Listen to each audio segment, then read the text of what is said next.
নবী মুহাম্মদ সাল্লাল্লাহু আলাইহি ওয়াসাল্লামের পিঠের সেই রহস্যময় চিহ্ন দেখে ইহুদিরা কেন ভয়ে কেঁপে উঠেছিল, চলুন ফিরে যাই সেই সময় যখন ছোট্ট মুহাম্মদ সাল্লাল্লাহু আলাইহি ওয়াসাল্লাম দাদা হযরত আব্দুল মুত্তালিবের স্নেহে বড় হচ্ছিলেন। হযরত আব্দুল মুত্তালিব নবী মুহাম্মদ সাল্লাল্লাহু আলাইহি ওয়াসাল্লামকে নিজের বিছানায় বসাতেন, তাকে খাবার খাওয়াতেন এবং পরম মমতায় কোলে নিতেন। মক্কার লোকেরা বলতো এই শিশুটি অন্য সবার থেকে আলাদা, কারণ ছোট্ট মুহাম্মদ সাল্লাল্লাহু আলাইহি ওয়াসাল্লাম কখনো মিথ্যা বলতেন না। তিনি সবসময় মানুষকে সাহায্য করতেন এবং বয়োজ্যেষ্ঠদের সম্মান করতেন। ছোটবেলা থেকেই তার চরিত্র ছিল অত্যন্ত শান্ত ও পবিত্র।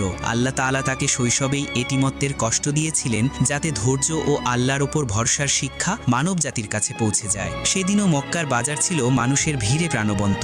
লোকেরা বিভিন্ন মূর্তির সামনে প্রার্থনা করছিল, কিন্তু সেই পাথরের মূর্তিগুলো ছিল সম্পূর্ণ নীরব। ঠিক তখন ছোট্ট মুহাম্মদ সাল্লাল্লাহু আলাইহি ওয়াসাল্লাম সেখানে দাঁড়িয়েছিলেন। শিশুরা তাকে খেলতে ডাকছিল, কিন্তু